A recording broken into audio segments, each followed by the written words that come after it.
Pharma कंपनियों पर संकट, 5000 इकाइयां बंद होने के कगार पर, केंद्र सरकार जल्द उठाए कदम। देश की दवा निर्माण व्यवस्था की रीढ़ कही जाने वाली छोटी और मझोली दवा निर्माता इकाइयां आज अपने अस्तित्व के सबसे बड़े संकट का सामना कर रही हैं। केंद्र सरकार की कठोर नीतियों और केंद्रीय औषधि मानक नियंत्रण संगठन CDSCO की हालिया सख्त कार्रवाइयों ने इन इकाइयों को बंदी की स्थिति तक पहुंचा दिया है।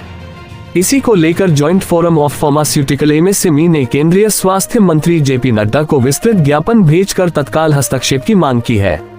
फोरम ने चेतावनी दी है कि यदि सरकार ने राहत नहीं दी तो आने वाले महीनों में लगभग 4 से 5 हजार इकाइयां बंद होने की नौबत में पहुंच जाएंगी, जिससे न केवल किफायती दवाओं का उत्पादन ठप होगा बल्कि भारत का दुनिया की फार्मेसी के रूप में मिला गौरव भी संकट में पड़ सकता है। प्रतिनिधियों ने कहा कि प्रधानमंत्री नरेंद्र मोदी के नेतृत्व में सरकार ने बीते वर्षों में GST सुधार और अन्य योजनाओं से उद्योग को आत्मविश्वास दिया और छोटे निर्माताओं ने गुणवत्ता सुधार में निवेश भी किया, लेकिन अब CDSCO की नीतियां बहुराष्ट्रीय कंपनियों और बड़े उद्योगों के हित में और छोटे निर्माताओं के खिलाफ काम कर रही हैं।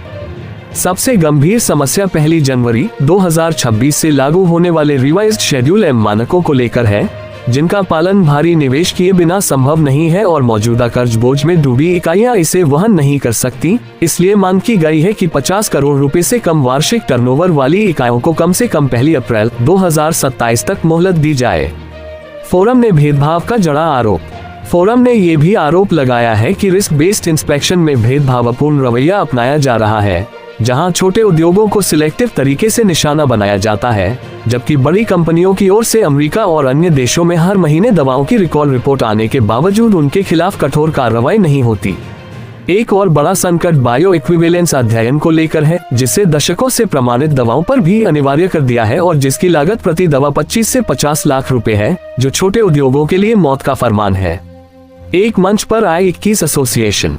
इस ज्वलंत मुद्दे को लेकर देश भर की 21 से अधिक प्रमुख एसोसिएशनों ने संयुक्त मंच बनाया है, जिनमें CIPIFO, SMPMA, HDM Baddi, HPM Haryana, KPDMA Karnataka, PMAT Tamil Nadu, DMMA Gujarat, MPPMO Madhya Pradesh, RPMA Rajasthan, ODMA Orissa और VDMA विदर्भ सहित अन्य शामिल हैं।